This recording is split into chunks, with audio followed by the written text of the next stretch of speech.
Hello. This is, of course, the Cloud and Container Apprentice Linux Engineer Program. This is going to be talk number 7 in our series that we did. The first day we did hypervisors and a cloud overview. Yesterday we largely did containers, what with LXC, Docker, and Kubernetes.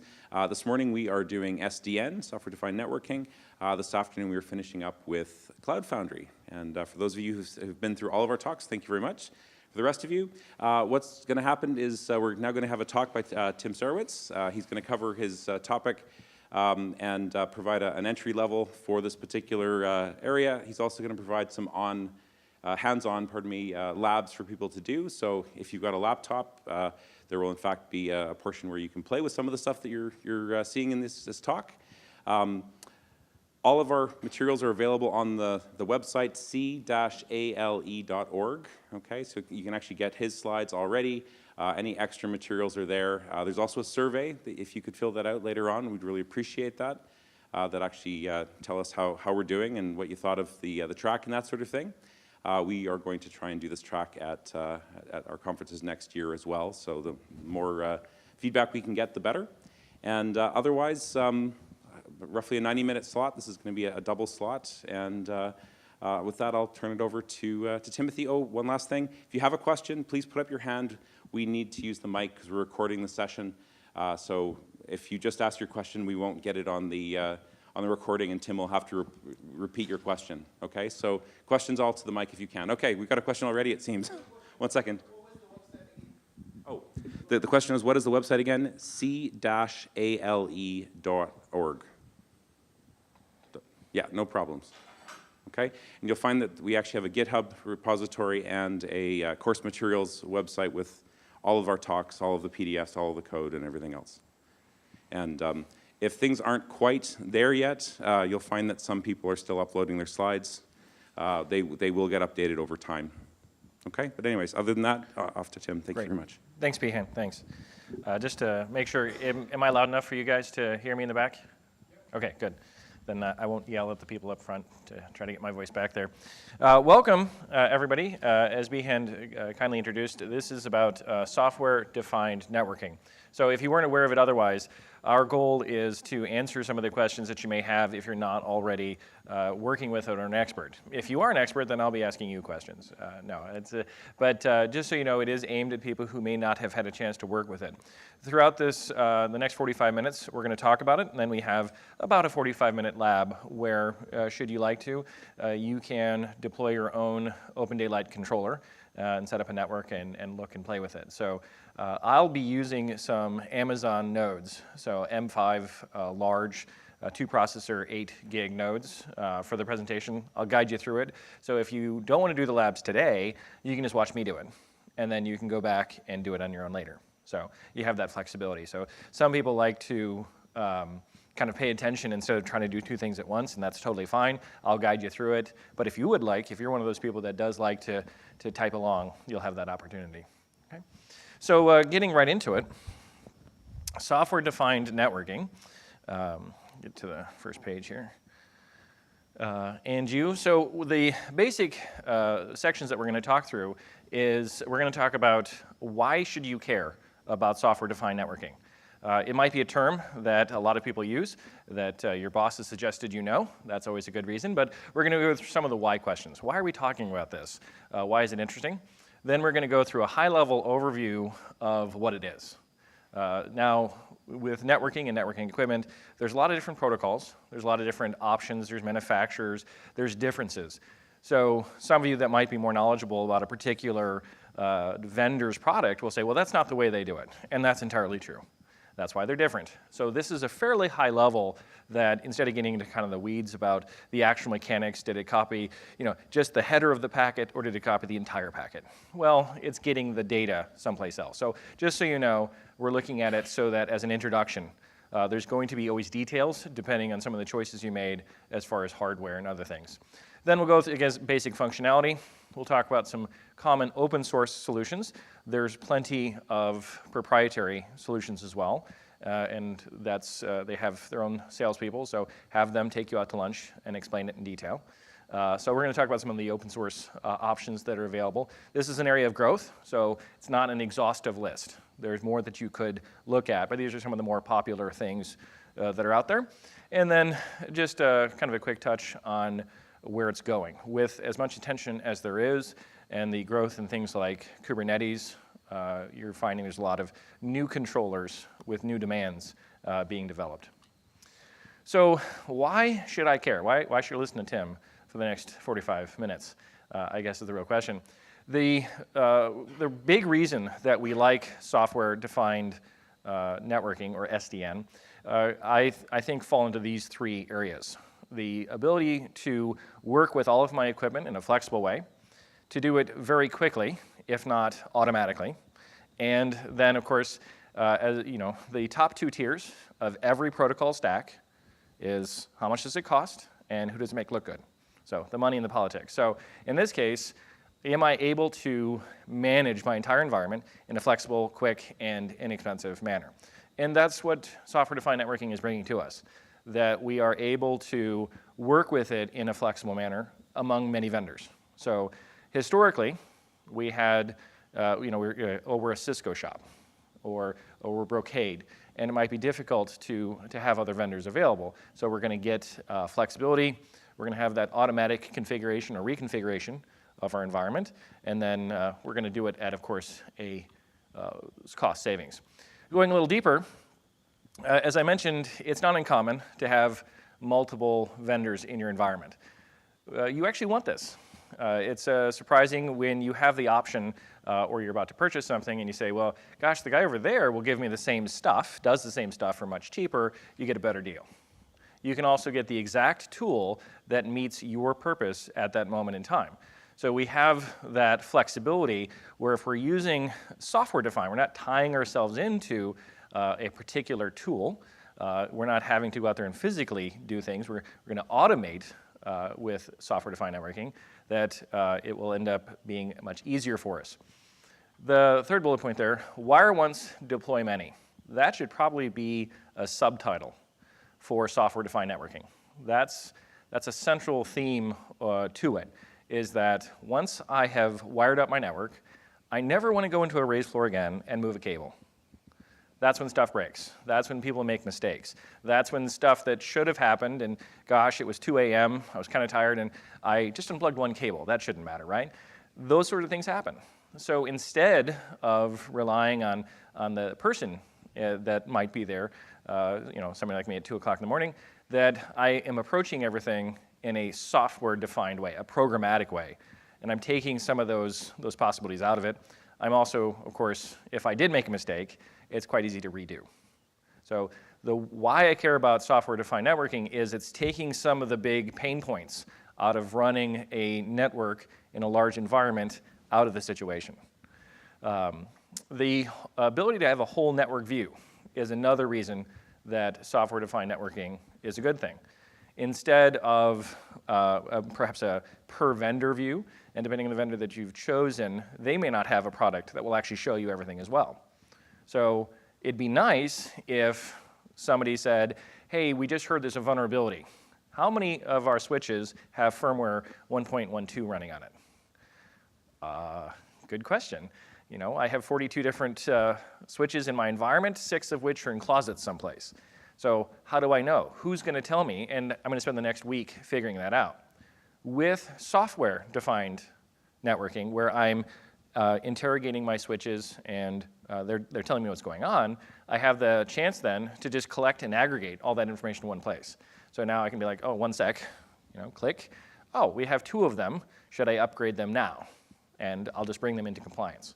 So by embracing the flexibility of software-defined networking, we can work with our various equipment easily.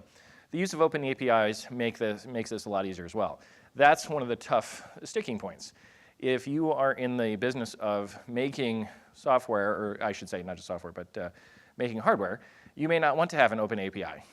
You don't want to necessarily have that true and open competition. So you might have open APIs up to a particular point, and then have to rely on a proprietary call to the actual equipment itself. Luckily, what tends to be happening nowadays is the vendors who are embracing a true open environment, well, people like us buy their stuff.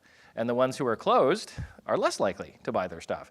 So there is a little bit of market forces causing it to be more common to have a truly open API if you're in the switch or appliance manufacturing side of things. So gaining flexibility in your whole environment, being able to see and or change your entire network from one place is one of the big reasons that you probably should care about software-defined networking. Speed of configuration. This is a big part of it. The speed of everything in our data centers has increased. It's increased a fair amount. Not only in container orchestration or other reasons, Kubernetes, for example, if you think about it, the whole idea is that I deploy a container and maybe terminate it and it deploys someplace else. Well, where is that someplace else? It could be any other server in my environment. It might be in a different building. It might be in a different country. Well, if that happens, who's going to set up the network? And I need my network to get all of the traffic that was going to node 7 in my local data center to node 14 in a different data center. And I need the firewall to catch up, and the proxies, and all of the configuration that in a traditional environment might have taken me a week to set up and test and configure. I need all of that to happen and be ready so when the container spins up, the network is waiting for it. So I need it to be that fast, faster than the virtualization itself can migrate the resource. You may have heard of cloud technologies like OpenStack. OpenStack is about the virtualization of your entire data center. Okay? So again, I might have my workload run on any one of my machines. Same kind of concept. I need the network to be there. Maybe a software router, and then adding a firewall to it. But a particular firewall, because there's another customer using that same server, and I can't block port 5 for him, but I need to block port 5 on this other guy. So I need that flexibility. I can't have that if it requires somebody like me to log into a switch and start typing. Just can't keep up. So the speed of configuration, we need the network to keep up with everything else that has become something defined as a service. So infrastructure as a service, software as a service, all of those as a service solutions, everything uses the network. I would suspect that each of you in whatever network situation you have at home, you have a network. Somebody has a switch, you have a Wi-Fi router / switch. We all have them, so everywhere needs the network. It's just a matter of how do we configure it and keep changing it. So we need it to be configured as fast, if not faster, than everything else in our environment. This has been kind of one of the last areas to the game that we had virtualization of servers, we've had containerization, networking and storage. Historically, they do not scale well and they don't automate well because you tend to be tied to a particular vendor, and you had a solution, and it was kind of counterproductive for them, whoever made your storage or your network, to give you other options. Like, hey, this is how you easily buy our competitor's product. That wasn't a conversation that happened a lot. So that's what we're getting. We're getting that speed of configuration that not only can I do that one vendor's configuration, but I can do everybody's configuration, all from a single place. And what does that mean? Well, again, back to that whole, how much is it going to cost me? There have been solutions similar to this. They tended to be proprietary. They tended to be for one customer. So I'd pay a lot of money, and I'd get a unified system from Cisco. It worked really well. I could do configuration anywhere, reporting, awesome, but only their stuff. It cost me a lot of money. And if I found a bug, well, maybe it gets fixed, maybe it doesn't. Maybe it gets fixed today or 6 months from now, depending on how important I am to them. But with especially open source solutions, you can say, well, gosh, I really wish it had this feature, or it's a shame it has this undocumented feature, bug. You can fix it. You can improve it yourself and make it work for your needs. And that's again, one of the advantages of it being software defined. We're not down in something that's difficult to change, like hardware or even firmware, that we're taking those choices into something that we can easily manipulate and interact with. Security, a lot of people don't necessarily talk about security, but they all should. I'm sure that we all want security after something has happened, but something that I've noticed an awful lot is when you don't have a whole network view, you miss important, what they call an attack surface, or a way in. Because I have a guy in one facility that set it up for his needs, and I have a gal in a different facility that set it up for her needs. They may not be understanding what the other person's needs are, and what to block, what to allow.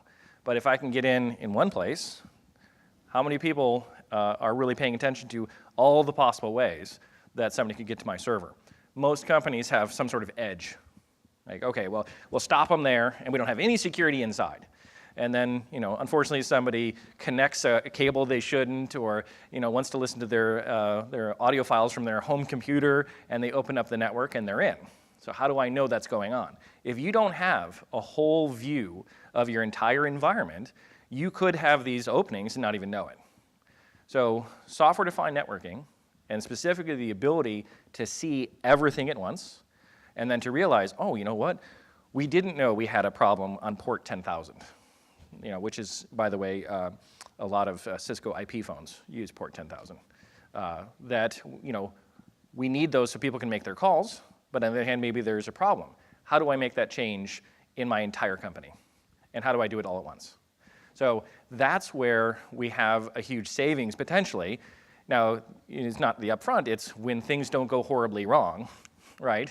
And that's why nobody really respects security until it's too late, is we haven't had a problem until then.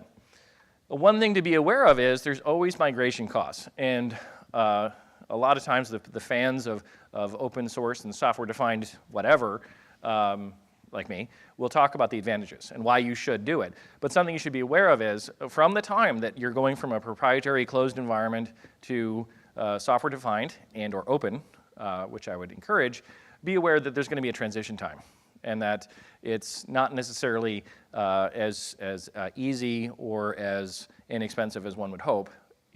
But a lot of people look at it as the short term. Like, oh, the next 6 months are going to be tough. But remember, once you have this open environment where you can configure and reconfigure and view, then moving forward, that's where the savings really start to add up. So look at it in the longer view as distinct from the shorter view. So now that I've talked about why you should listen to the rest of the talk, let's talk about the details of what it is. So narrow down, the basic way of talking about what it is we decouple the control plane. And we're going to see some graphics to talk about what a control plane is and get into it. But a control plane is the part of a switch that feeds the rules to the rest of it. So when a packet comes in, how do I know where to put it? It's from the control plane that we would get that rule. Do I drop it? Do I put it to port 1 and 2? All of that information is generated or kept in our control plane. And that typically resides on the switch itself. So the basic nature of what SDN is we're taking it from an individual switch, and that decision engine, we're going to move someplace else. That's it. So I can stop the talk here. That's SDN, is not local decisions for your control plane. Okay?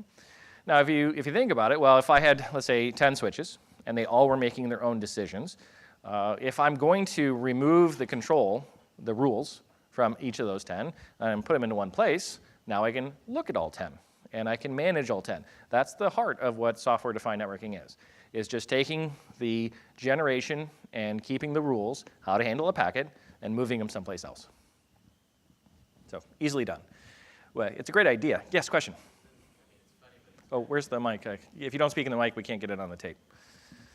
Thanks, Ian. Which is kind of interesting because it's the other way where things are going in many ways, this decentralization, but this is pulling it out of the hardware logically into a single pane of glass centrally, right? Well, we're taking it out. So yes. the devices are less smart, or at least they're configured. Does that make sense? Whereas a lot of the computing side is trying to make it decentralized. Well, but they're decoupling in the compute size as well. So we're still doing it. For example, I'm not saying that where those rules are coming from is necessarily one machine. Oh, okay. It's just not local. I could have 10 of them. So single pane of glass, but exactly. not necessarily they're centralized. Exactly, okay. Exactly. But that's just it. We can, our view of it is yeah, exactly. But yeah, so the decouple, we can do it any way we want, though. You could centralize. You could put all your eggs in one basket if you wanted, or you could put it in 5 baskets. And that's the joy of it, is that we're not tied to the switch anymore. We're making our decisions someplace else. That's software-defined networking. And part of that, then, is now we can also we can program the network ourselves. That it does not have to be reactive, necessarily. We don't have to wait for a packet to show up, to build a rule, to figure out what to do with it. Now I can push this out to all of the equipment and make my decisions programmatically. This is basically how we reflect with things like OpenStack or Kubernetes, where somebody makes a choice, in OpenStack's case, maybe through a GUI. They call it Horizon. They click on a button. They create a network. They create a router. That then is then pushed to the equipment you may have. The GUI doesn't care if you had a Cisco or McData or Brocade. It's just, I'll do it. I'll make it work. And if all your hardware has an issue, something breaks, and that virtual machine has to be run someplace else, I don't have to think about it. Because it's programmatic, in this case, the controller inside of OpenStack is called Neutron. Neutron does it for me. It says, oh, that guy's failed. Can't talk to him. I'm going to set all that router, switches, all the other stuff up on your behalf so that the VM can spin right up. So that's what we have, the advantage for that. So the decoupled control plane. Now, I've been talking about that. The rules. What it really gets down to is I need a rule that's going to tell me, what do I do with that packet? That's the nature of what a control plane is. And we'll see the 2 other planes, which are more of a logical division. Again, this is a fairly high-level view of what a switch does. They're fairly complex things, so I'm making them kind of simple just to help digest the data. But with that decoupled control plane, I still need the rules, so I'm just getting it from someplace else. That place might be 1 place, it might be 5 places. The locality of that data, that if I am decentralizing it, I could have several controllers running in Europe for me that are distinct from the ones in North America, that are distinct for the ones in Asia. And there's some convergence. They talk to each other eventually, but I have it local as necessary. I don't have to centralize it all into one basket someplace. And that gives me flexibility. And flexibility is key. We need an agile business and agile network, and software-defined networking is going to help get us there.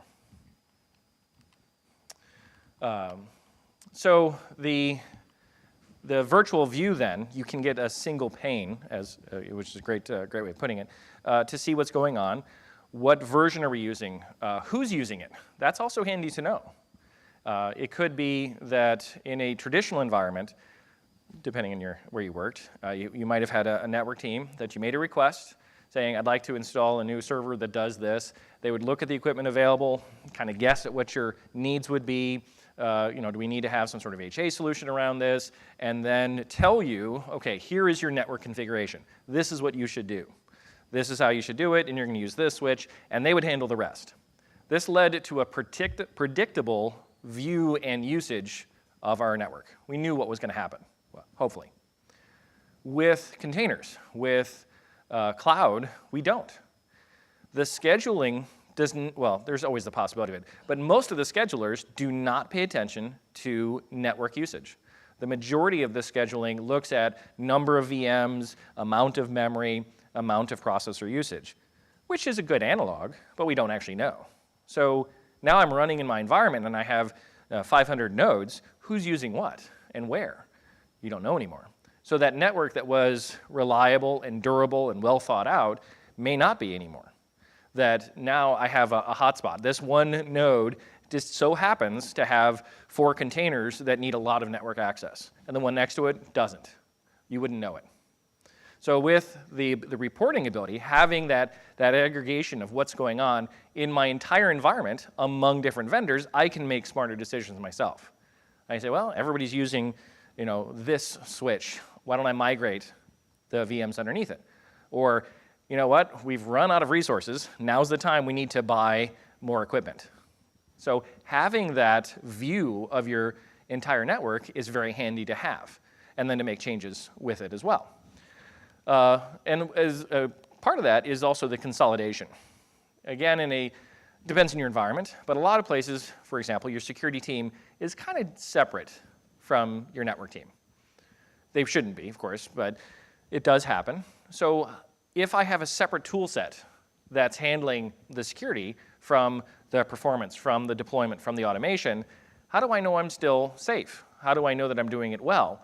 With a ability to, again, view and respond and do it programmatically, when I deploy a new router or a network, a virtual network, I can then also add in, and we're going to need a firewall, and we're going to need a proxy or an accelerator as well, and we're going to need maybe some other logging and metrics stuff. You can do that programmatically now, and you don't necessarily care where the hardware is. You're looking at it in a software fashion, okay? A representation of it. So this allows us to optimize our data center. The network then is as flexible as everything else, so that, yes, I can migrate my VMs, my containers move all the time, my network is no longer the slow part of that. We can leverage other tools, as I mentioned, NFV, network function virtualization. That's, of course, we want the network not just because it exists, but because of how we use it. So it'd be nice if it did its job in an accelerator or a proxy or a firewall to keep the traffic that we want, drop the rest. So we integrate then, but once we have a flexible network that we can programmatically change, then the advantage is that we can work with it and leverage that relationship. So NFV is kind of like a cousin of SDN. SDN manages the configuration, and then the things that run on that configuration is where NFV comes in. Again, it's a generalization, but that's one way of looking at it. And then another big issue of a large, diverse environment is, how do I know something broke, other than when somebody reports it to me? That I can't see this environment anymore. What happened? Well, if I have a regular process of interrogating all of my equipment across all of the vendors, that now we've tested it, and switch number 8 does not respond anymore. Before my customer knows it, I know there's an issue, and I can start proactively fixing it or rerouting traffic around it, because everything is software defined. I've wired my center once, and I can deploy and redeploy as many times as I need to work around issues like that. Okay? And that, of course, it's always nice whenever you call and you have an issue, you're like, hey, I can't get to it. If their response is, yes, we already know about it, and we're working on it, and you'll have service again shortly, that's okay, fine. You get yourself worked up. It's broken, it's down, oh my gosh. That you are able to then respond, and perhaps respond automatically. That even if you didn't know it, you weren't woken up at 2 a.m. when it broke, that there's a realization that the access is gone. How else can we get there? That I can have my software fixing it, not really fixing it, but working around the problem so that I don't have to go in and fix anything myself until I get in at the standard hours. Okay, so we have that. Those are all reasons that we care about it. This is a very basic logical view of a switch. Okay, so we're, again, there's more to it, but I wanted to illustrate a traditional switch where we have at the very bottom those TRXs. Those are some sort of chip or object responsible for getting the ones and zeros to someplace else, transceiver. Okay? Those are connected to a series of ASICs, which is an acronym for Application-Specific Integrated Circuit, a chip. It's I guess, a $10 way of saying chip. But we have a series of these chips that do stuff for us that get and determine where the ones and zeros are supposed to go. Where's that packet supposed to go? Above that, above the ASICs, we have VLANs and VRF. All of those acronyms mean something. Those are the brains of the control plane that we had before that makes decisions by, oh, what's your VLAN tag? If you're in VLAN 5, here's the rules for VLAN 5. And sometimes those rules exist, or sometimes they have to be generated, that we have to figure out from what somebody has told me, the management plane has told me, I have a rule to know to drop the packet or to put it to these 4 other ports or to do something with it. Perhaps mangle it, perhaps change it. So it came in and somebody said VLAN 5, but maybe that doesn't work with the rest of my environment. So I'm going to change it. Instead of 5, on the way out, you're going to be 7. I can do that then from that switch perspective. So this is our traditional, very basic logical view of a switch, that we're not talking about anything super fancy. Then to kind of make it even more simple, we're going to divide it into 3 planes. that we have down here our data plane, sometimes called a forwarding plane, kind of depending on the documentation that you read. That handles the getting stuff around from this port to that port. Okay? You see the arrow there. We see that it actually interacts then with the control plane.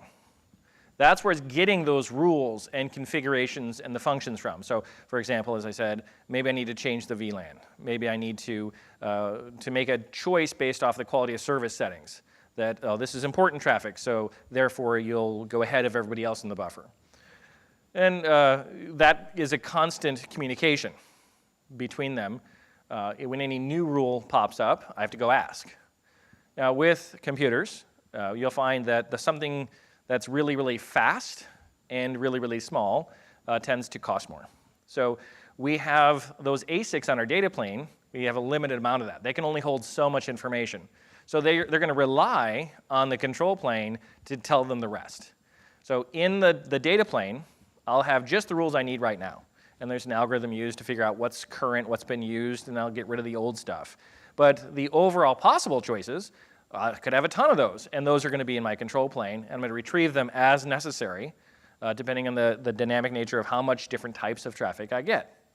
We also see the third plane we'll talk about in a little bit, the management plane. That's what you log into to make changes if you were to connect directly into a switch itself. Okay? So to look a little closer at that, let's go through the process of what does a new packet do. Okay? So it's not that complex. It's just details, right? It's just a couple steps. It comes in, it's decided upon, it goes out. That's what it is. Now, the specifics of how that gets done, that can get quite complex. But at the base nature of it, what we're really talking about is packet comes in on number one, and I have to figure out where do I put it.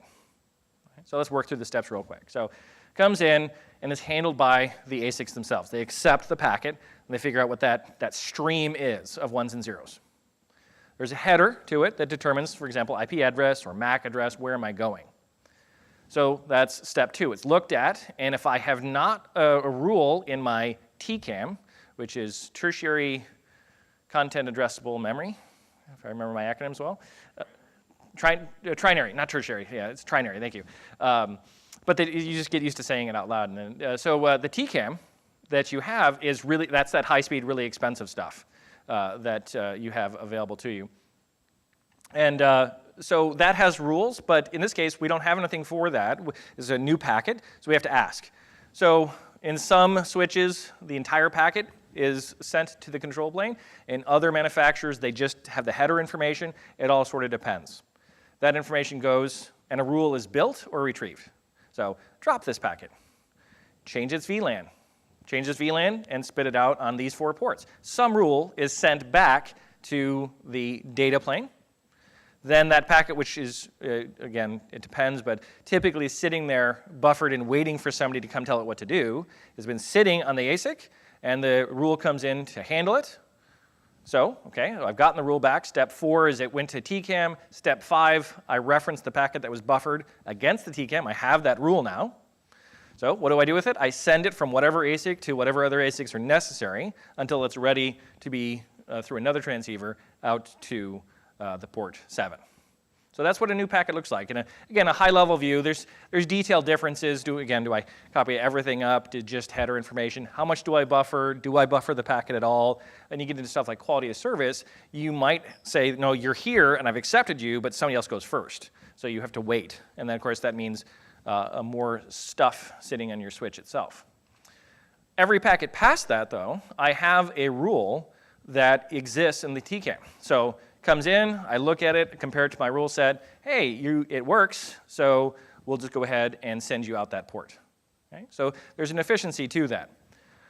So since we only ask the control plane for new packets, only when we need a new packet do we go there, then we could make that decision someplace else, and it really wouldn't affect us too much for most types of traffic. Really, it's about the dynamic nature. So with that, then, why don't my clicker stopped. OK. So now we're back to it. We're updating the rules. That's really what's happening, is this constant basis of updating, because the data plane is also pushing back stuff like packet counts. Like, I handled 8,000 of these. So we have this constant communication, retrieving rules, telling it what happened that's going on. If I'm asking somebody anyways, then why not use my local control plane, instead of knowing everything, becomes effectively a proxy. So I make a request, and we call that a abstraction layer, because that's what we're doing. We're abstracting the function. I'll pretend to handle it for you, but I'm not going to. I'm going to ask somebody else. Yes, sir. We need the mic, sorry. Yeah.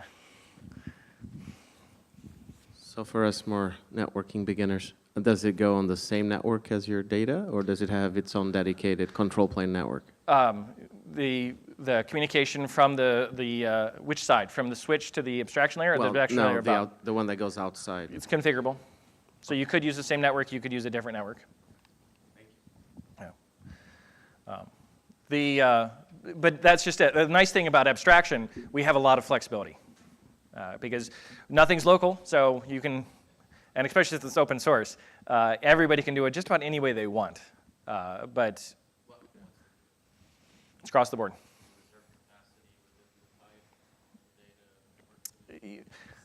In my experience, most people are not that thoughtful about it. The question was, how do most people do it? Do they plan it? Do they work with it in that sense? If I understood the question properly. It depends, is the short answer. The longer answer is it really depends. That most people, I wouldn't say, that I have seen using SDN are to that level that are worried about contention. They just like it to work. Yeah. Definitely, definitely. If the overwhelming is happening, then you probably have other issues with your network. Okay. Yeah, this amount of traffic is not going to compete with what you're doing elsewhere if you're running out of network capacity. Okay. So here we just see a single switch then that's going to the controller. There's nothing to say that we couldn't have 4 switches or 5 switches, and each one of these then could be a different provider. So that could be a Cisco, that's a Brocade, that's McData, because I'm abstracting the control plane anyways. So as long as the switch is willing to do it, then we can then just go someplace else. And of course, this is illustrating it's centralized, that it's all being done. It doesn't have to be that way. It could go to 4 different of these controllers and then some sort of view consolidation later. Yeah, the graphic makes more sense in this fashion. So that's the nature of, that's kind of a really high level view of what software-defined networking is. I've chosen to decouple the control plane from the equipment, and I keep it elsewhere. Okay. So what's some of the way that I do that? Well, a language or a set of protocols, specifications called OpenFlow is what we would leverage to do a lot of this. It's made up of 4 different parts. Each part of it handles a different aspect. So the message is actually telling you what version of OpenFlow am I using, how big is my message, some of the header information. I have a state machine. Well, most things are asynchronous. This is the controller on my switch talking to my software-defined networking controller. So the control planes talk to each other. They have a handshake, and they continue to talk. That's the state. The system interface is how I interact with it. And then configuration, of course, is the changes that we make along the way. So OpenFlow is a series of these specifications that has developed over time so that we can work with a wide range of equipment. But the nice thing about OpenFlow, it's not just a routing table. So imagine this. Let's say I have 2 VMs on the same physical node, and they both have the absolute same IP address. How do I keep the packets apart? Makes it tough. If you're a long-term networking person, you're probably thinking, well, you can't do that. That's not going to work. But that's what we have with Kubernetes, with OpenStack. We can have 10 nodes using the exact same IP address on the same physical node. We use namespaces to keep them distinct. But a namespace is happening before we're even looking at the IP address. So this is where OpenFlow comes in. We can make choices off of more than an IP address. Phone. here's an example of a table, and we'll see a little bit more. So this is copied from the OpenFlow documentation, but we can make decisions on stuff like the Mac. So just where's it coming from? Where's it going? Some security settings, destination, source and destination. There's more than just this. Destination port, and that's action. One common one, which isn't actually seen there, is where did it come in on? That's what you're going to find with Neutron and OpenStack. That I just know that the flow of packets from port 7 in this switch, if their destination is something, I don't even look at the rest of the packet. Oh, you came in here, the flow came in here, and I'm going to send you out over there. That's why it's OpenFlow. We're not making routing decisions. And that gives us a lot of flexibility then. I can have the same IP address on 5 different VMs, because they'd all be attached to 5 different ports. And this is saying, okay, your port 1, great, your traffic goes over here. Your port 2, your traffic goes over there. I don't even care what IP address you're using. I'm looking at the flow of packets on that port. Okay? So that's what makes this so neat and so flexible, is it's not just some fancy routing mechanism. We're giving you true flexibility. Go ahead, use the same IP addresses. We're going to have to manage it some other way, and that's part of what OpenFlow allows us to do. Okay? Looking closer, and again, copied from their documentation, we see the ingress port. So I can make choices. Where is it coming into my flow table? We can look at some of the Ethernet settings, the VLAN settings, IP addresses, TCP settings, IPsec security should be some of that. This might need to be updated. That's all part of the classifier. So I choose the packet. Then I have an action. I can forward it someplace else. I can send it to another table. The way OpenFlow works, there's one action per line. So one of them might be to change the VLAN. Another one might be to send it to the port on the way out. Because if you think about it, I have 2 different nodes. I was using VLAN 5 on node 1. Somebody else could be using VLAN 5 on node 2. So I don't want to have a whole network arbitrator figuring it all out. So instead, OpenFlow, when that packet shows up, says, I'm going to have to change that. That's in use. So one of the first things it has is a rule that says, change the VLAN ID. If it came in with this destination on VLAN 5, modify it to VLAN 7. Then that goes to a different table. Oh, you're VLAN 7. Here, let me handle that for you. Let me put it to the appropriate port. So now, even my VLAN settings don't have to be enterprise or network-wide. They could be per host, physical node, and handled locally. Then my flow tables handle all of that, because I'm not looking at the routing table. Again, there's that mindset. Well, what about the route? What about the VLAN tag? We don't care about that, because we're looking at it outside of it. It's almost like a further encapsulation. Now, something that we're going to use here in a sec is the Open vSwitch, OVS, to do a lot of that for us. You don't have to use OVS, but it's paired a lot with OpenFlow. In OpenStack, they were developed together, so it's very common. It's in-memory switch. You can run on all your nodes, and they'll talk to each other. And that's the advantage of that. It has all the features you'd want, so OVS is part of that to build a simple switch. So I'm going to show you here in just a sec. Controller talks to the OpenFlow, maybe OpenDaylight, to a switch, to 3 hosts.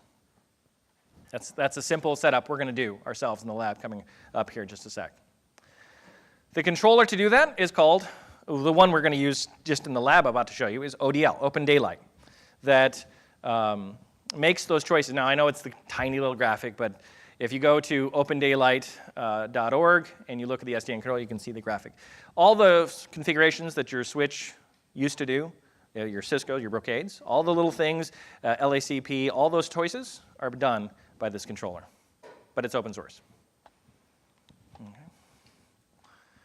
And the whole point is you eventually get to a view of your network. In this case, ODL, OpenDaylight's controller, is called Deluxe. So I get a graphic view of all my nodes, my topology, and then it updates as necessary. So this is the network. So we can see the nodes. I have it running already configured. You can see the 3 different switches, nodes. You can see the flows associated with them, the statistics for that. Show all tables. And you can find that there was 41 packets on table 4, for example. So the whole idea is getting back to this simple network we're going to set up, where we have 3 switches and 4 hosts. Okay? We're going to leverage a tool called Mininet to get that done. So what's popular? Why would I choose this? Well, there's a lot of proprietary stuff. We're going to talk about OpenDaylight mainly because it's modular and easy to use. It has a commercial aspect to it, so it's definitely meant for a production environment. The modularity of it is handy because a lot of other people have started using it. So it's actually embedded in other people's products. So if you start looking at Tungsten Fabric, which used to be Open Contrails, when you look at it, like, hey, that's Open Daylight. So they said, well, if somebody else does it right, why would I reinvent that wheel? So you're going to start seeing parts of ODL show up other places because it's open and useful. So Open Daylight's what we're going to use. That's Onos, which is another project. Open Daylight, Onos, and Tungsten are, and OPNFV are now all part of the Linux Foundation. So the consolidation is something called LF Networking. It's a new kind of consortium of projects. Floodlight, that's an independent, there's a company called Big Switch Networks. They have a community edition called Project Floodlight. It's used a lot for researching networking things. The nice thing about it is you start working with Floodlight, doesn't cost you anything. You get everything set up in your environment. You realize, awesome, we'd like to go to production now. So do we have to set everything up again to be supported? Of course you have to buy their commercial product, their Big Switch, but it's very easy to do. So that's why they make it available. Yeah, go ahead, play with it, use it, get comfortable, put it everywhere. Because once you want support, you're going to come back to us and pay us for that. So that's nice, though, because you have something to call and yell at, should something happen. That graphic is for OpenStack Neutron. That's a very functional controller for OpenStack, integrated into the entire OpenStack ecosystem. OPNFV is more focused on the network function virtualization. So it's firewalls and proxies that are automatically deployed on your behalf. That actually runs on top of OpenStack, but it's meant for people like AT&T to run their entire environment. And then Tungsten Fabric, as I mentioned, used to be Open Contrails. Currently, AT&T runs about half their central office traffic with Contrails. Now, this is Open Contrails, which is the open version of that, but the commercial version is running, I'm not sure if it's up to petabytes a day, but it's a lot of network traffic, all being managed with basically an overlay on top of these open products. So this is just the open source stuff. There's vendor-specific stuff that if you Google it, those sales guys would love to come and talk to you about it, of course. So before we get to the lab part, what's the future? Where are we going? Good question. What you're going to see is more collaboration. You're going to see more and more people, like, as I mentioned, the NFV is already running with OpenStack. That software-defined everything is going to be more common. Also, what they call the middle box. So it's not necessarily the edge, but now how do I handle that traffic with the cost of equipment coming down? That it used to be that I had to have a special switch to do this because I needed the dedicated, specially built ASIC from a particular vendor. What you're finding is that I can now kind of throw commodity hardware at it and still get there without necessarily having to spend it on just one expensive box. I can find 5 commodity systems and just put my stuff across it. And I get the same functionality, but now I have scalability. I can get 10 boxes if I need to, or durability. If one fails, well, I get 4 other ones. And for less price than that one proprietary box I used to have. So that's going to be a lot of the goal. And of course, open source is driving a lot of this. With Kubernetes, there's like 4 different new projects for SDN, just with containers, the last 6-8 months. So handling various aspects of it, getting stuff to work. So the goal is that you're going to see this everywhere, that it's not going to be just the network, but it's going to be the management of the packet across the, we have a question, Behan, can you have the mic? Yeah. Yeah, sorry, maybe I'm the only newbie here. No, not at all. So why is it in the interest of the commercial to do this? Because it seems like the appliance is going to be a dumb switch, and all the smart's going to go in software somewhere else. Yes. So are they reinventing themselves, or am I missing something? Nope, absolutely. Okay. I'm just trying to understand. No, especially with Neutron. Neutron and OpenStack, Neutron project was the slowest to mature of just about any of the OpenStack projects, because vendors who I will not name, it sure looked like they were making it as difficult to use as possible. So you see a lot of commits, and you're like, this doesn't make sense at all.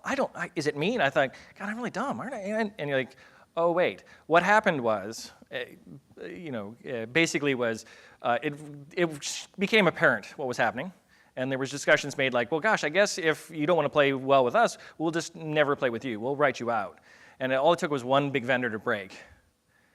And then the rest had to keep up. And so now, if you look at big companies that have embraced cloud technology, same problem with the server, exactly. But once it became a commodity, they realized they had to get global services. So if you look at all the big networking companies, go back about 18 months, maybe about 2 years now, and suddenly they were like, you know what, we're going to be a service organization. We're not going to sell you equipment anymore. That's why. So yeah, which is great for us. Yeah. So it's cheaper and better. So that's at this point, we're now going to move into any other questions that you may have, and then I'll show you the lab real quick. Just a question. When you separate control plane from data plane, the speed that these two talk to each other should be faster than your regular data, right? Otherwise, your data, your traffic is throttling because it's waiting for a decision to made. Is that correct? Sure. The first packet is. Yes. So back to the graphic here. This one, this step where we had to get that request. But remember that TCAM is where the rule goes. So the control plane sends the rule, and it resides on my switch. So somehow you cache it, right? Exactly. That's what the TCAM is. It's memory. It's really, really high-speed memory. Mm-hmm. So finally, after 5 minutes or sometimes, you have your local copy of all those rules, and then it just read it if you have an update. Exactly. Okay. So it's only when new traffic comes in. Because if I continued, like whatever this rule is, if I'm still getting that same traffic on port 1, well, the algorithm that decides what to keep and what to get rid of says, no, you're active, you're busy. So I only start to clear out old rules. If I have a super dynamic environment, this could be an issue, but almost nobody would notice it otherwise. I was going to say the only other issue is if you run out of TCAM, which can happen if you've got enough flows going at a time. Yes. And so that's the differentiation between a lot of these switches, because a lot of them use the same hardware now. It's things like how big your TCAM is. Yeah, which is just money. Exactly. Right. But even if you run out, that is only a problem if there are simultaneous flows. So I not only have updates, which is fine, we handle that, but everybody updates all at once. Then, that's where containers can be kind of fun, and that, but there are rare environments that's necessary. It's not, I would say, typical, but it's possible. So yeah, I have a lab exercise here. It's in the PDF for you guys. So I'm going to do it just so you guys can see it. It's that c-al.org. Let me write it up here. So go to c-ale.org. I know that's tiny. This screen is big. Without my whiteboard, I'm lost. c-ale.org is the website that you can get the software from. And let's just go there so you can see it. And Behan, I uploaded it, but I've never actually retrieved it from the CL site. So this is what it looks like, c-ale.org. Too far down. Too far down. Higher. You'll see that it says right here, course materials site has slides and tarballs. Click on that. Okay, so the course materials, okay. And there's your course materials. Yours is the software-defined. Software-defined networking and you. And there's the slides, the PDF, and the carafe from the opendaylight.org people. So that's pretty big, 337 meg that might take. So if you want the slides or the PDF will have the same thing but notes. So there's not a ton of notes, but there's the descriptions underneath each one of those slides. But that's what I'm going to be working through then, which is these labs right here. Okay. I just want to quickly point out the slides and all the other stuff. These are all open source. You can, in fact, use these for your own stuff as well. So feel free to use these as you need to, and they will be updated as we go forward.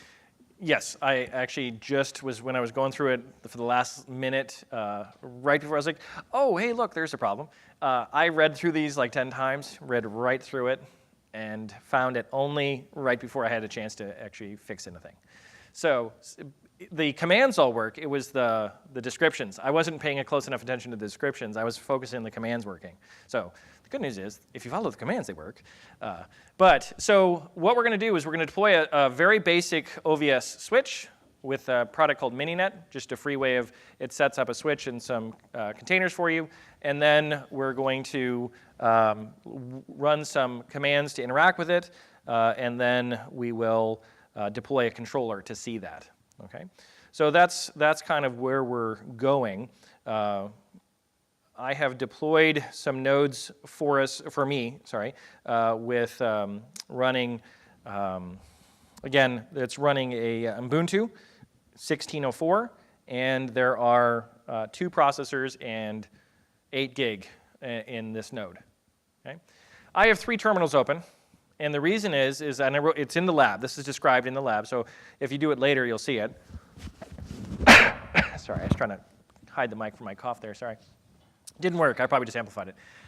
But so in one window, you can start the switch. In a different window, you can actually view traffic go by, and then you can do other stuff in a third window. So having multiple windows open so that you can see stuff real time can be helpful. That's why I have those 3 up. But so I'm going to talk through the lab if you want to follow along, or just listen, because you have now these steps. You can do it yourself later if you'd like. And of course, I look and I've lost my access to. OK, good, it still works. So I'm going to become root, and then so just kind of going back to the lab. I'm just going to talk you through the lab. So if you're following along with me at home, I feel like a TV announcer now. With a, of course, apt-get update so that it will download the repository information. If you don't remember to do that, sometimes you get these weird errors that it can't find the package because you forget, oh, I have to update the repo before I try to actually use it. So I've updated that information. Then I'm going to install a bunch of packages. Those packages are Mininet. And the nice thing about Mininet is it will install all my OVS stuff for me. I still have it in there just in case, but Wireshark is that's Ethereal that allows you to look at the packets graphically and dig into them in detail. And then the OVS test controller, where we're going to have a chance to work with it. Now it pops up and says, hey, you chose to install Wireshark. Should non-root people be able to use this? And I'm going to say yes. Now in a production environment, I probably would not, but we're not in a production environment. And this is the typo, just so you know. This is Amazon, AWS, yeah, AWS. So the question was, is this a VM? It could be. VirtualBox, that works. VMware, AWS, GCE, bare metal. But the typo is I duplicated this step 4 should be below this command. That's the typo that I found so far. So you're going to use Mininet. So once the install finishes, I'm just going to type, it's almost done. I'm just going to type MN as in Mininet. And it will start a default configuration on my behalf. There it is. So MN, that's all I did. And it tells me I did not find an OpenFlow controller. So I'm going to just go and use an OVS bridge instead. And this is an ongoing issue that nobody's ever fixed.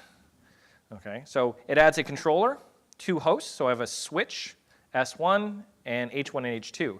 And I can do something like ping all, and they were able to ping each other, and it worked. So that's how easy it is to deploy an OVS switch and 2 containers, each with their own IP address. And that's why we're doing it, because it's nice and easy. So we got that error, though, and if you run into errors as you're learning how to work with Mininet, there is a dash, let me make this bigger, sorry guys, I just realized that I'm thinking about it, you can't see it. Is that better? Can you see that a little bit better now? Let's try it. Sorry about that. There we go, now we're cooking. So there's a dash verbosity option that will show you everything that it's thinking. So exit to get back out of that, same basic command. And you can see there's a lot more output now. There's the command I just ran. And it says error, it ran the which command. It could not find these particular links. For whatever reason in Ubuntu, how it deploys is not how Mininet uses it. So the easy fix is to create a symbolic link, which we see right here. So that's all you have to do. It's just, it wasn't in the path that Mininet was looking on an Ubuntu node. If you do this on a CentOS node, actually, wait. I have to quit out of that first, and then I create the symbolic link. That's all it is. In CentOS, like I said, it lines up. In Ubuntu, it doesn't. So then I'm going to try it again. Or add it to the path, yeah. It's probably easier to create the symbolic link. So now I get, hey, I found the controller. And again, it all works. So I deployed a switch. It's using its own self for that. And since it's working, I'm going to exit back out and then run that debug statement again, mn with debug. And we see the details of what it actually did. That it found it eventually, ran it, and it did an echo to 127.0.0.1, loopback, port 6633. So now I know what port it's listening on. I have a controller running, an OVS controller running on 6633. Like at many other things, it's configurable. So we see commands, OVS commands. In this case, VSCTL, virtual switch control. This is what we use to create the virtual switch, or Mininet did it for us.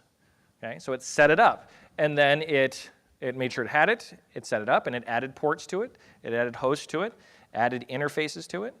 So that's why I like the debug, is you can see what Mininet is really doing on your behalf. It created a switch, it used containers to set up 2 hosts in this case, and then added the interfaces on your behalf. You assign the MAC addresses, and here we see the IP link add. So the debug is showing you the details, which of course you can then copy and paste on your own. Different namespaces, and then testing it. Here we see OVS controller, port 6633, and more OVS VS, virtual switch control. Coming up, we're going to see some OVS OF CTL for OpenFlow, so we can see that traffic as it goes by. So again, ping all, and 2 and 2 received, so it's working. So I know that it works. I just ran the debug option to see the details. And actually, let me get that running again. And in some other window, this is why we have 2 windows up. That's that, oops, we come root first. We can see that there's a couple ports, 6653, 6633, and 34, with test controller, and OVS vSwitchD. So you can start looking at the agents and where they're listening and how we're talking to each other in our environment. If you want to know more about Mininet, there's a handy help option, and it will tell you here's help running, the commands that you can do ping, you can do link stuff. It's very, Mininet's just for basic stuff. So it saves you from having to learn all the low-level commands to get OVS up and running. So it's not a full-featured thing, but you can do some configuration with it. For example, the dump command. I can see the hosts and what container processes those are, the switch, where it's listening, the names, and then the controller for that. That's that graphic that we saw before, where there was a controller talking to a switch and 2 hosts. That's what that looks like from the Mininet perspective. Now, how do we see that from our view of the system otherwise? Well, let's take a quick look at that. So OVS VSCTL show. And we have a controller, S1, switch 1, with the addresses, 6633. There's ports on that switch in my environment. Okay? And this is what Mininet did on my behalf. It set up it has a controller, a single switch, 2 hosts, with their interfaces listed. OFCTL, since it's switch 1, we're going to dump the flows. And in this case, we're just doing a show of what the OpenFlows could work with. And we can see, what does it support? What does this switch support? There's a whole list of that. Because remember, OpenFlow, the whole idea is that I can work with lots of different vendors' products. I don't necessarily know what each one's going to be able to do. If I'm going to be programmatic about it, I'm going to interrogate the switch and say, do you have that feature? Do you have VLAN or set VLAN PCP? Can I do that? If so, then I'm going to try to do that. If not, I'll go to a different switch that can. So OpenFlow is telling us more than just flow tables. It's telling us what that switch can do. In this case, we're interrogating OVS, Open vSwitch, which has a bunch of features in it. Okay? So we're actually seeing it.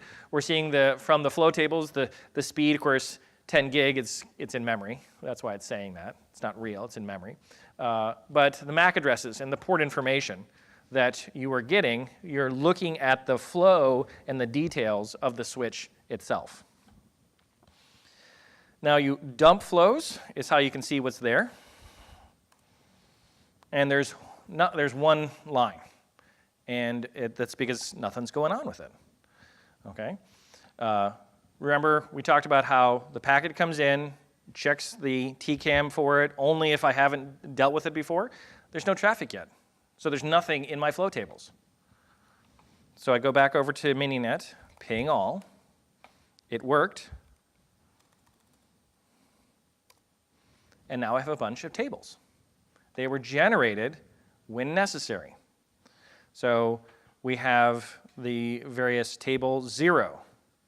Okay, you'll notice they're all table 0 because it's a ping. There's not a lot of traffic going on. It was pinging from one place to the other and the other place back. One type of traffic. So they're all table 0s. Number of packets, we see source and destination IP, and then in actions. So this guy's action was to put it to port 2. The return traffic was go back to port 1. So this is what OpenFlow is. I'm saying I got a packet in. What do I do with it? I generated a rule that says, well, if you're coming from this, and that's your source IP, there's your destination IP, this is your MAC address, if there's a VLAN setting, all of that bit of information a rule was generated and put in my flow table so that the next packet knows what to do with it. And in this case, dump it to port 1. It's a flow. So came in, matched something, I will send it to port 1, which is where one of the hosts was listening to. But it's no different than any other switch that I send it down that port. I don't know who's listening. I don't care. I'm the switch. You handle it. Okay? It's higher up in the stack that we handle, did you get the packet, and so forth. This is just sending the packet down that port.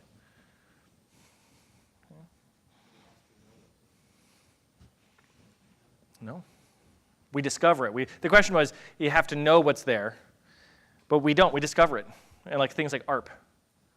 We say, who has this MAC address? And if it's the IP address is local, it's built. It says, oh, well, that's a 10 dot address. I think it's 10 dot. So that's the local. So it's still discovering it and building it. That's what it's doing on your behalf. But in that case, you don't actually know somebody's listening. But you just say, OK, I might know that, OK, that's a source local. At some point, somebody's told me where they are. I still have a rule for it. But that guy could have just gone down. You don't know. Okay.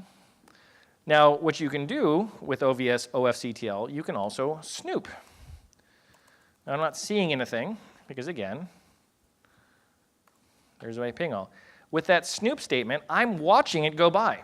Here's my flow mod, what version it was, what I was making a change with. So I can actually see the modifications, and we're going to see some pings come through. I can actually see OpenFlow and my switch configuration happening live while I'm doing other stuff in my environment.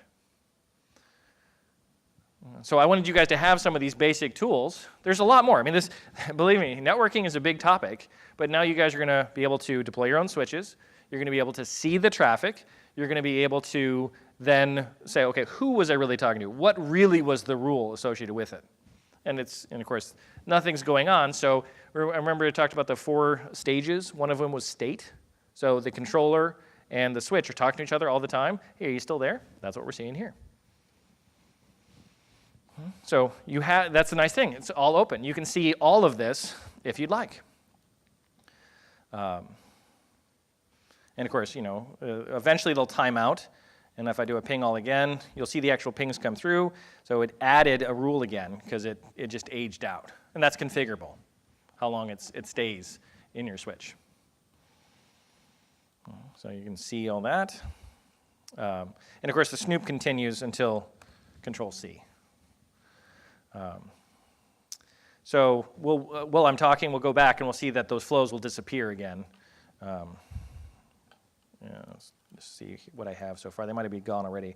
So that's done. So I still have the flows, but as I talk, I'll come back here in a minute and they'll be gone. They've timed out. I don't need them. I might as well get rid of them. But I still have the rules with the various tables and the actions associated with each one. Okay. Then to get out of the mininet, of course, exit, and the switch is gone. And because I did a debug, you can see that all it's doing is deleting the bridge, deleting the host, and it works its way back out. What it configured, it unconfigured on your behalf. Okay. So the next stage is to install the Open Daylight controller. We've been using OVS built-in controller. That's on the switch itself. I want it to be somewhere else, though. Okay. So that's what Open Daylight does for us. So that's what I'm going to do. And a nice little small URL. Download that. It's 300 and some meg. So while that's waiting, let's go see if our tables are gone.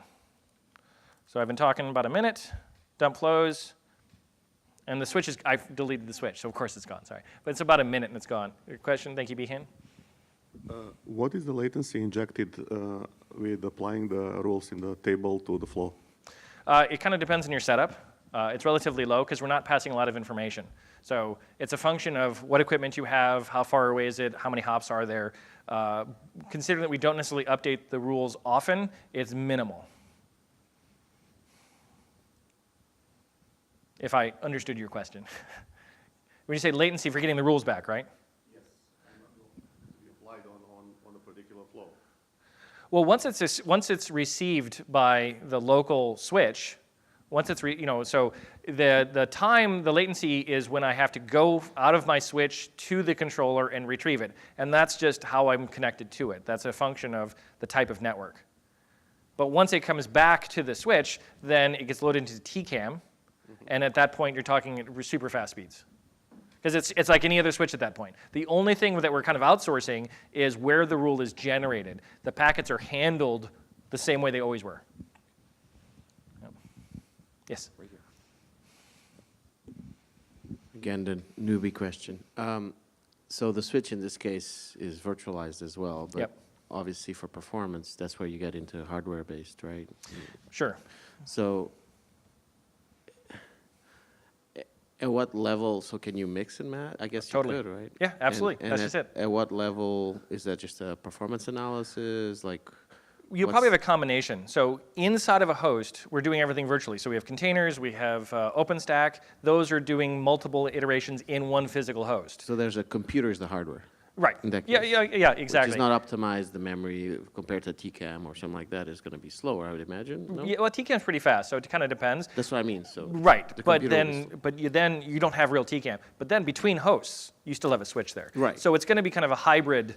But of that switch could be a traditional switch, or it could be. Could be. But hopefully they'll be able to at least respond to OpenFlow requests and retrieve that information. Okay. Yeah. And that's, so I remember I was saying the future, containers are looking at that saying, since memory is so much faster, how do we have a scheduler that puts two that are communicating in the network, how do we put them on the same host?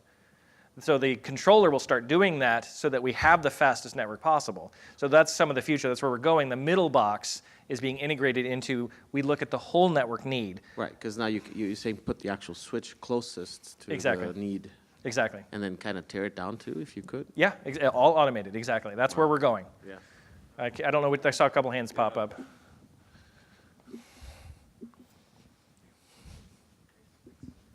So my understanding previously has always been that the hardware that VMs typically live on isn't optimized in the same way for switching that switch hardware is. Does that still stand true? Are you seeing any movements towards hardware manufacturers to create infrastructure that better supports SDN? The short answer is yes. So to answer your question, but yes, there's an acronym that I can never remember, but it's where there's direct memory, DRAM. I'm forgetting, but basically we know that it's not optimized. So we're going to have, instead of going through TCP stack, I'm going to write directly to memory. The other guy's going to read directly from memory. So we're going to try to optimize for it. And I can't remember one of the SDN controllers actually does that. It's optimized for that. So we're going to try to schedule it together, and we're going to do direct memory access between containers or between VMs, and not go through a TCP stack. It's going to be like a mailbox.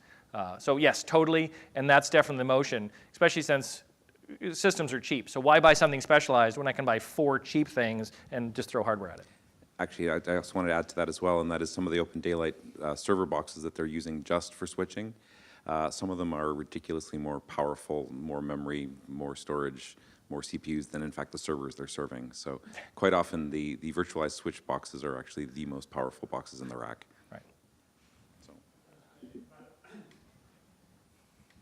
By the way, Open vSwitch 2.0 and above can handle a full 10 gig link. So it's, until you start putting multiple 10 gig link cards into a box, it's going to be able to keep up with everything going through your box. Yeah. So.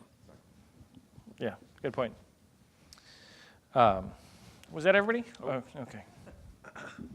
So, and of course, presumably after that, you would get into some of these white box switches so that you'll be able to control the hardware of, say, a Broadcom chip. Is that where you're going with the? Is that how you would go beyond that 10 gig? Or like, for instance, if you needed to push 100 gigs of traffic? I suppose. That's not in the realm of where I spend my time, but Yeah. some of the other guys, Behan would probably know more than I do. I'm more on the admin side than... That's totally where everyone's going. Yeah, okay. I can guarantee you that. Yeah, it makes sense, but I haven't played with it myself. So the question essentially was, are white box switches being used in these situations instead of perhaps the incumbent top tier switch manufacturers? And the reality is that, in fact, you'll find a lot of startups and people that are actually working on these things on the periphery. They're doing it all with white box switches. And in fact, some of these white box switches are in fact top tier switches rebranded. I So have seen that actually. they're still made by all the companies you know, but they're white boxes. Like it's literally the same hardware. Yeah, the logo upgrade. Because I saw Downgrade. I saw a Foxconn box and I was like, God, that looks just like the. Yeah. And it It's was white indeed box. the same one. So I have seen that actually. I never really totally put 2 and 2 together, but I was like, wow. No, the guys working on this, I was seeing some of their setups. It's like literally the hardware is the same. Makes sense. It makes sense.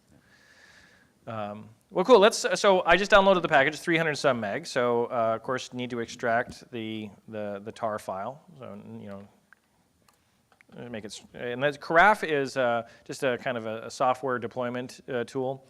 So CD into Carafe, and then you need to set a parameter. So in the lab, you're going to look around at some of the config files. I just want to kind of get through the steps since with the amount of time we have. But in the Jetty XML file, you see what port it listens to. So 8181 is where you're going to go to the GUI for Deluxe to configure it. So you can change that, of course, if you already have used it. So the lab will guide you through. Let's look at the config files, and if you are going to use the Deluxe GUI, this is the port and how you can find it or change it if you need to. And then, before you actually deploy it, it has to be able to find Java, because it's based off of that. So I'm going to set that, export the Java home parameter, okay, and then going to run Carafe. And it's starting up. And so this is the Open Daylight controller. So ODL is now going to be running on this host. Now, again, 2 processor, 8 gig of memory. I would not necessarily use something like this in a production environment. It's enough for our demos here, okay? And I know it's tough to see with the color coding, but that is ASCII art saying Open Daylight. So that's very pretty on a regular screen, honest. But it's on there, so you see the prompt says Open Daylight and their color scheme. We can see Open Daylight, I'm some user in this environment. It's modular. Remember I said it's being integrated into other people's products, so you could load what you want to load. And of course, the more you load, the more memory it takes up. That's the ASCII art that you'd be seeing. And I'm going to load some stuff. So feature : install, and tab works. Sadly, meta characters don't. You can't do a splat. It says, I don't know what you mean. So you have to tell it every single module you'd like it to have. But I'm going to go ahead and install these ones. And it takes a while. And be aware that it takes a while, and even when the prompt comes back, it's still doing stuff. So since it's in the lab, it's all laid out, and you're like, type, it's not working, Tim. It's actually still working. It just hasn't finished yet. You got a prompt back. But what we did was we did ODL RESTconf, so accept RESTful calls. The L2 switch interaction. The Deluxe, that's the GUI integration. So all I did was go through these different modules and shows the minimum necessary for the rest of the lab to work. And they're still installing. So you need network access for this lab. It has to be able to get to the internet because it's actually going and pulling this stuff, downloading the rest, and installing it. Okay? So FYI. I got a prompt back. It's still working in the back end. But if we do a feature, so I typed FEA tab, and we see feature, info, list, install, regions, repo. There's a huge utility here that you can use, so I'm going to do a list. And this wonderful long scroll then are all of the possible features that you can install, what version it is, where it's from, and whether or not it's installed or not. And the majority of them are not installed. Okay, so some are started, some are uninstalled. But that's how many, let's just see. I don't know if I can do a, let's see, have not tried. Let's see, wc-l, can I do that? Yeah, cool, 510 lines. So some of that's overhead, but basically 500 different modules, cool, are available to us. We can look in another window here. We'll just make sure that it's listening. And that's when you know it's done, by the way. So netstat and all these Java are actually listening to the various ports. So remember how I said it's still cooking in the back end even though you get a prompt back? When it's listening here, then you know you can go to the next step. So you want to create then your mininet, but this time don't use your own controller, use a remote one. And you're going to put in the IP address of wherever OpenDaylight is running, and you pass it some topology in this case. So I'm going to change it. I put XXYY because a lot of people will paste the exact IP address and then say, Tim, it's not working. So that way you knew you had to replace it with your own IP address. So I now have, notice it says creating network, adding controller. It talked to ODL. ODL says hi, they have a relationship. If I did a dump flows, you'd see those echoes going back and forth right now. So that's why I needed 3 windows. So this guy is still running the carafe and broken pipe, of course. Get back in. And now we're going to have a chance to look at that.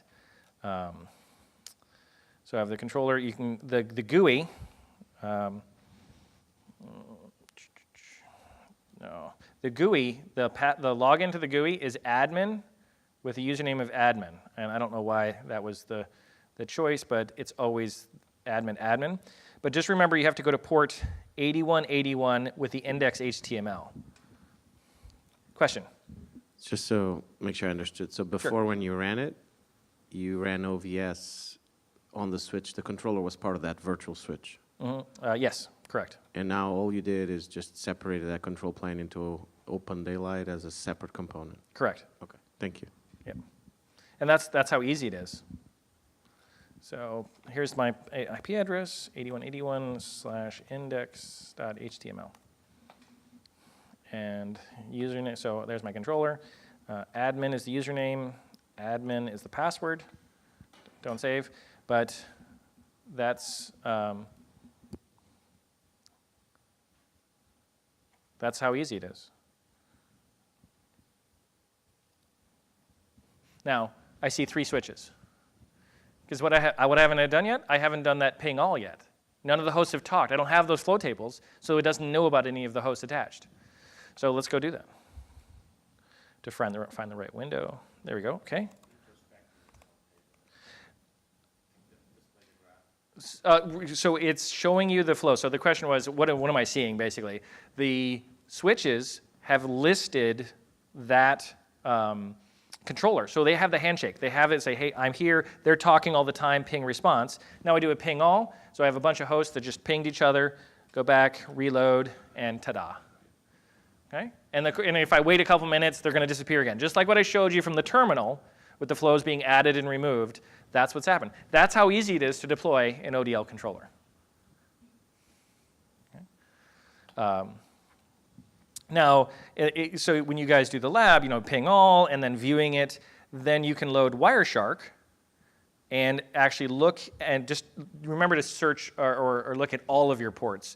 And the version just is, even though it's 1.3 is the protocol you see in all the flow tables, Wireshark calls it v4. Okay? If you do any of the other versions, you won't see any traffic. So Wireshark, OpenFlow v4, and you'll actually see the exact same stuff we saw with the OVS OFCTL OpenFlow when we dumped it out. You'll see it, but in a graphical representation. So the flow mods, the pings, everything just through Wireshark. Okay? And it's just a GUI, but you can try other topologies. So before I finish, I just want to do one, so I'm going to exit out, and I want to do one other topology. The very end of the lab then is trying 3 or 4 different topologies to see them, but this is one of my, my happy favorite ones, just because you can get quite interesting with it. If you've ever heard of a torus, it's kind of emulating where everybody connects to everybody, hopefully, and you have the most options. 221.252. Okay, so added a bunch of hosts and a bunch of switches. So there's 9 switches now. Okay, so let's go back and see reload. So there's 9 switches all cross-connected to each other. Okay, but again, no hosts.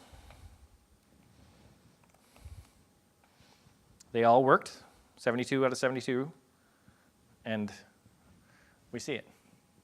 And I could keep adding resources. I mean, this is just a real simple example, but this controller then could be talking to my entire environment. I could have 100 switches, or I could have 5 in 5 different places and then aggregate it later. So there's nothing to say I can't have 5 different ODL controllers running 5 different places. It's OpenFlow. It's manageable. It's being collected in a table. You can do anything you want with it. Okay. So that's the end of the lab demo. You guys have it. You can run through it yourselves. Any questions before we finish up?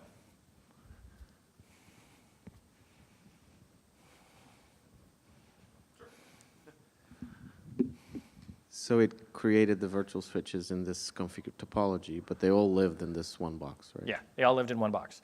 I used the MN command, the mininet, set up the switches and those hosts. They were containers for me. But it added additional switches. You only had created 3, right? The previous time I created 3. This time I did a slightly different command, and I created. Right, the Torus command, right? Yeah, exactly. Well, so you're creating 9 virtual switches in the same box, and this is just Yeah, exactly. All in one box. Yep, yep. So as you get to a broad network, does it matter where you put these things? Physically put these things? Well, it should, because speed of light, right? I mean, well, it matters in that sense. That's what I mean. So okay. what's kind of the best practices there as you have a real network with, data centers in different places or whatever? Maybe is there some additional thought needed? Because you're creating an overlay on a physical. In this case, it's all physically in one box. In the so examples there's here, zero impedance between virtual right. and physical, because right. speed of light locally is very fast. But when you get to where things are apart, what kind of considerations you have to do as you're doing overlays on top of physical? Is there some best practices of how you actually wire things on the physical side to best support certain configurations virtually, or am I you're only getting your control rules retrieved. So does speed matter? Yes. Whatever you can afford, get the best network you can. I can speak to that a little bit. Honestly, in all the really big, for all the services you use on the internet right now, it's very simple. There is a switch at the top. There's a bunch of machines below it. All the switches are interconnected. That's it. Everything else is done the way he's talking about it. There's literally no more than that. Yeah. They want one switch per rack. You connect those all up to a aggregate switch, and it's all done through OpenFlow. Yeah, yeah. Top of rack, end of row. Yeah, that's all it is. Yeah. But what you can afford, get the best network. Because everything about SDN and containers and everything else leverages the network entirely. So, entirely. So, yeah, exactly. Whatever you can afford. Well, no, those are nice. Go to Foxconn, buy them from there. Cheap, yeah. Yeah, save 40%. Yeah. So, having open daylight controllers in your data center would probably be low enough latency to not be interfering with any. It wouldn't be creating any artificial slowdowns when a new packet does arrive. Right. So you can't just, and so your TCAMs are probably expiring after a certain amount of time, and so the new packet may have been part of a continual stream, but eventually you want to check back to make sure that it's still valid. So there's always this continual communications going back and forth between your controller. Correct. So having them fairly close to, speed of light is still, is still 70 milliseconds across the country. Sure, So you don't want your daylight controller in Toronto if you're in Vancouver. Correct. So, And that's that locality of data that we're That's talking about. locality of data, That you can yeah. have 5 that are managing it with some centralization. So, but if you do have like multiple nodes that are not necessarily within your data center, you don't necessarily want to have to put another open daylight controller in every single one of those remote nodes. And then you get into issues of latency, which can be worked around by just having a good management network. But you also get into issues of security. And so how secure is the OpenFlow protocol to being hacked and having, flows injected to modify where your network is actually going? Sure, it's definitely an issue, which is why you'd probably want to encrypt the traffic so that they don't have access to the flow itself. But if you had clear text flows going, but as we're seeing with the Wireshark, you're seeing it, that somebody could definitely take advantage of that, I'm sure. Right. So yeah, TLS to start with. Yes. And the control plane's often separated out in different VLAN or whatever else, or IPsec or whatever. So. Yeah. Yeah, you touched on my question there, which is like, right now, if you want to bridge networks between, sites in Canada, the most common way is a VPN. Is the current security, what I'm hearing here is that this kind of eliminates the need for, can eliminate some of the need for VPN if you have. You'd probably still want to leverage VPNs. Okay, I gotcha. What we're really doing is we're saying that I want to control it all from one place, including setting up VPNs, and I don't want to have to pay a vendor to do it. Gotcha. Okay. Yeah. Security is a separate piece. Yeah. We're only going to take one more question, because in fact we're past time already. So one more question. One question, actually. Can you show the location where I can access the PDF? Okay, sure. c-ale.org. Yeah. c-ale.org. Yeah. And if you go down, it talks about the slides, and just go down a bit here. So c-ale.org. That's right. And I know I tried to make it big enough, but c8-ale.org, Right. and you're going to go down to. Just he's made it bigger. It says the course materials and slides and tarballs, and literally if you just click on that, it takes you to the course materials site. His talk is here at Software Defined Networking in You, and indeed everything's right there. But you'll find all of our stuff on that website. But I just wanted to point out this is of course the end of our 7th talk on SDN by Tim Serewicz. He did a great job. That was an excellent talk. Oh, thank you. Thank you very much.